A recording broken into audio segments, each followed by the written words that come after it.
Nous sommes aujourd'hui avec Yves Gillard, qui est docteur en médecine, et je vous laisserai le soin de vous présenter ensuite, docteur. En tout cas, moi, ce que j'ai retenu, c'est que vous êtes dans le domaine de la santé énergétique depuis presque 40 ans maintenant, un des premiers médecins en France à avoir travaillé les domaines énergétiques et les médecines holistique, si on peut appeler ça comme ça. Dites-nous un peu, qu'est-ce que vous faites aujourd'hui en France en tant que médecin à la retraite? Oh ben, je suis à la retraite, mais en fait, bon, je suis actif. Je fais quand même un peu des consultes un peu partout. Donc, surtout à base de méditation, là, pendant le confinement. Donc, j'ai peaufiné tout ça. D'accord. Et puis, si tu veux, la boîte à outils du thérapeute, ça a permis un rappel un peu sur tout, mais surtout de repositionner au niveau du cabinet certaines choses. Par exemple, le truc pour moi qui a été le plus probant, c'est l'interrogatoire. D'accord, donc l'anamnèse. Donc en fait. L'anamnèse qu'on envoie aux gens avant. D'accord. Voilà. Alors ça, c'est le truc, à mon avis, le plus important parce que, par exemple, je me rappelle au début où on l'a fait, j'avais une cliente qui est venue l'après-midi et qui était 3 consultes, 3 échecs, quoi. D'accord. Et donc, je lui ai imprimé l'interrogatoire, l'anamnèse, et je lui ai donné. Donc, en plus, elle me l'a rempli tout de suite. Bon, on avait le temps, donc tout ça. Et en fait, si tu veux, elle ne se rendait pas compte que dans sa chambre, ce qu'on avait oublié de poser des questions, elle dormait avec la télévision, le téléphone portable à côté, etc., etc.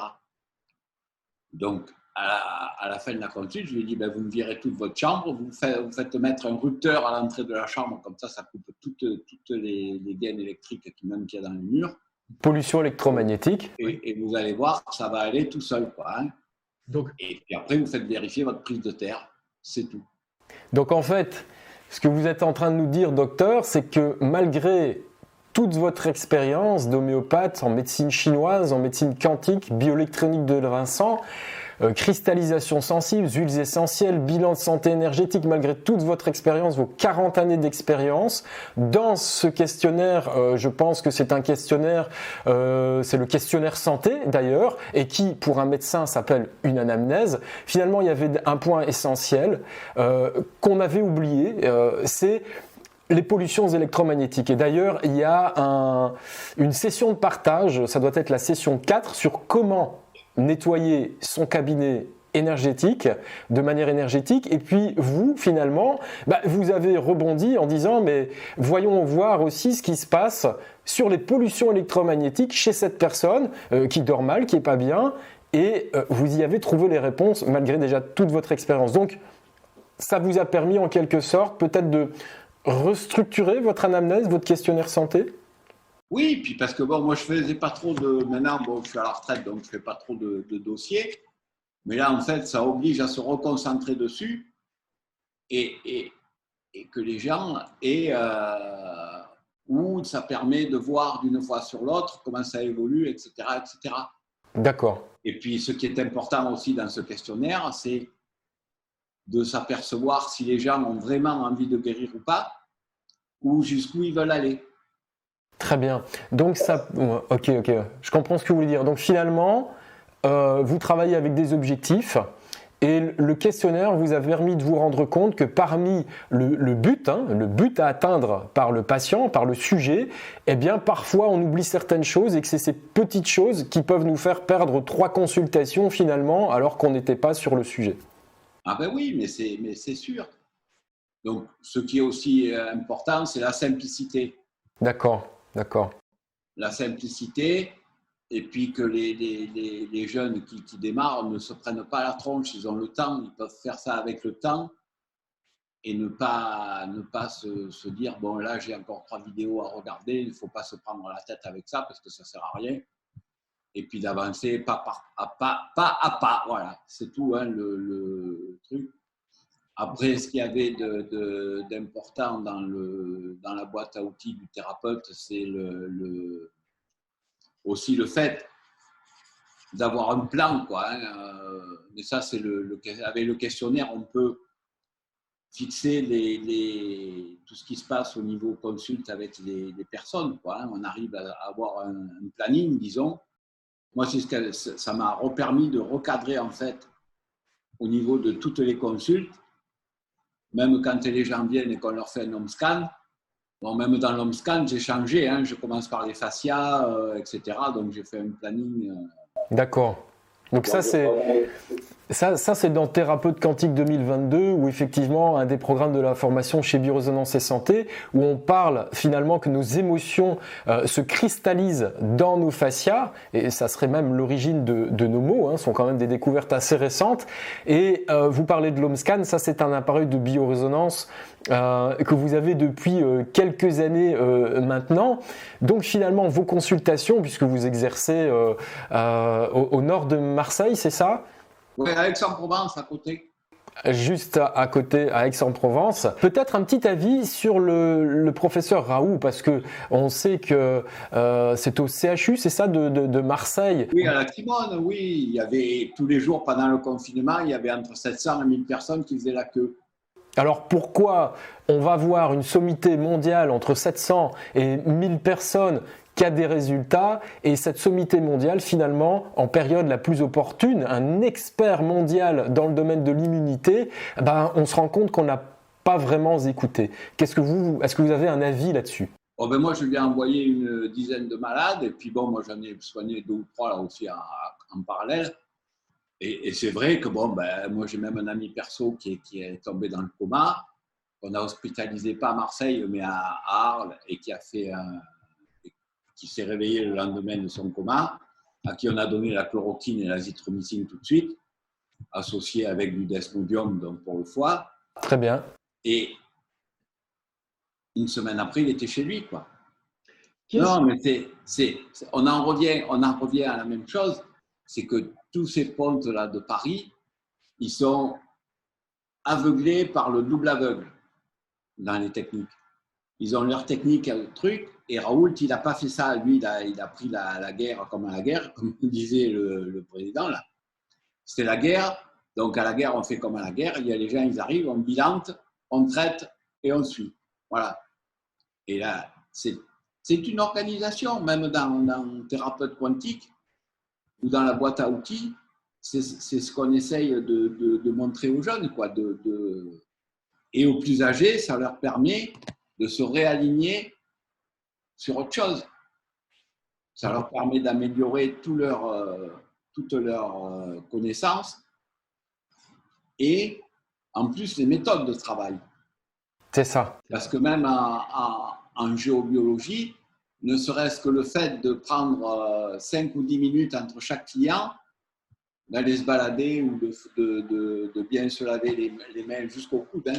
C'est-à-dire que les ostéopathes, et vous qui êtes dans le domaine de l'énergétique depuis longtemps, vous savez parfaitement que effectivement, et ça fait partie de ce qui est expliqué dans comment nettoyer son cabinet énergétique, comment se nettoyer après avoir fait un soin. Donc comme vous le dites, prendre une pause de 5 minutes et puis se laver bien évidemment jusqu'au coude. Qu'est-ce que vous diriez, docteur, à un jeune ou en tout cas à un thérapeute, à une personne qui hésite à se lancer, qui a pourtant des talents dans le domaine de la santé énergétique, qui est peut-être clairsentient, qui sent les choses, qui est sensible, qui a ce don d'empathie, je dirais cette mission thérapeutique peut-être. Qu'est-ce que vous diriez à quelqu'un qui a peur de se lancer par rapport à la boîte à outils du thérapeute efficace ? Qu'est-ce que ça peut lui apporter aujourd'hui ? Ça va arriver, hein, avec toutes les techniques qui sont dans la boîte à outils. Ils ont de quoi avancer. Bon, peut-être qu'ils ont aussi l'angoisse par rapport à l'argent. Mais bon, ça, c'est aussi un problème de confiance en soi et un rapport avec soi. J'ai une bonne nouvelle, c'est qu'on va organiser une session numéro 9 qui est un bonus supplémentaire. Il y aura une session numéro 9 par rapport à justement ce rapport à l'argent du thérapeute. Parce que vous savez, beaucoup de thérapeutes pensent que parce que l'art de la thérapie, c'est presque un don de soi, d'aider son prochain, et c'est quelque chose de très judéo-chrétien, et j'ai beaucoup de respect pour les gens qui nous écoutent et qui sont encore dans cette direction-là. Mais le challenge, le problème aujourd'hui, c'est que on ne s'autorise pas à être dans l'abondance. Alors il est écrit nulle part, même dans les Saintes Écritures ou à travers les philosophies qu'on a rencontrées, le taoïsme, le bouddhisme aujourd'hui, il est écrit nulle part qu'un thérapeute ne peut pas être dans l'abondance et dans la richesse intérieure et peut-être même la richesse extérieure. L'objectif est d'aider son prochain par tous les moyens. Et on va aborder ça, c'est une bonne nouvelle, vous y accéderez aussi d'ailleurs, à cette session 9 sur le rapport à l'argent par rapport au thérapeute efficace dans la boîte à outils du thérapeute efficace. Oui, mais de toute manière, s'ils arrivent, le point de départ, c'est de travailler sur soi et d'être tranquille. S'ils sont tranquilles à l'intérieur, le problème d'argent, il n'existe plus. Exactement, exactement. En tout cas, merci pour votre intervention, ça me fait vraiment plaisir. On s'écoutera d'ailleurs sur prochainement la boîte à outils du thérapeute efficace lors d'une session de partage, lors d'une webconférence où on va parler de la solution anti-crise en question pour aider nos confrères, nos consoeurs et tous ces thérapeutes qui hésitent à se lancer. Et surtout, merci pour votre intervention de ce jour. Je vous dis à très bientôt, docteur. Allez, merci Philippe. À très bientôt. Merci, au revoir. Cette crise remet en question nos valeurs les plus profondes en tant que thérapeute. Certaines personnes découragées veulent arrêter leur cabinet. D'autres encore hésitent à se lancer et ne savent pas comment faire. C'est pourtant le moment. Le monde a besoin de vous. C'est nécessaire de se mobiliser maintenant. Est-ce que la boîte à outils du thérapeute efficace est faite pour vous ?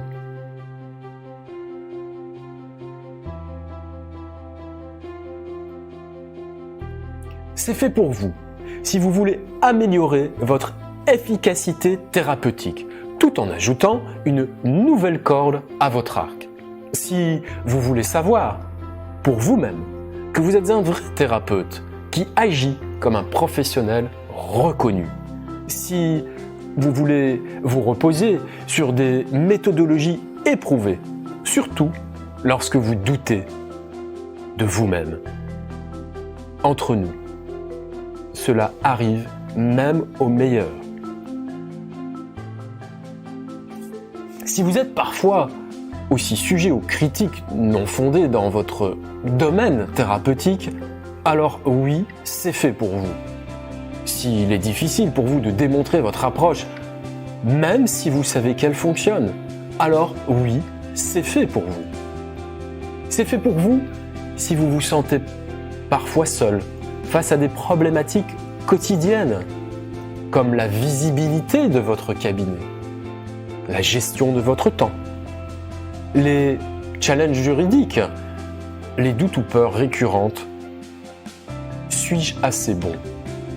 Vais-je réussir dans mon activité ? À qui cela ne s'adresse pas ? Si vous ouvrez un cabinet uniquement pour l'aspect financier, si vous êtes fermé d'esprit au sujet des nouvelles découvertes en matière de bien-être, d'innovation technologique, ce n'est pas fait pour vous si vous n'êtes pas passionné par le fait d'aider vos clients, si vous n'avez pas vraiment à cœur d'aider l'humanité en général à travers vos patients. Ce n'est pas fait pour vous si vous pensez que la santé est uniquement une question de santé physique et qu'il n'y a aucun rapport avec nos émotions. Si vous pensez de manière extrémiste qu'il faut totalement écarter la médecine conventionnelle, alors ce n'est clairement pas fait pour vous non plus. Ce n'est pas fait pour vous si vous pensez que notre corps est juste de la matière inanimée et qu'elle n'est pas en vie grâce à de l'énergie, des ondes, des fréquences.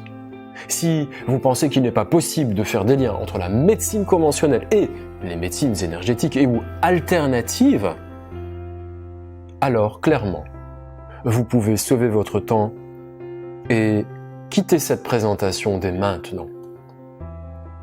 Nous vivons une période unique dans notre histoire. La crise est déjà là. vous l'avez déjà ressenti.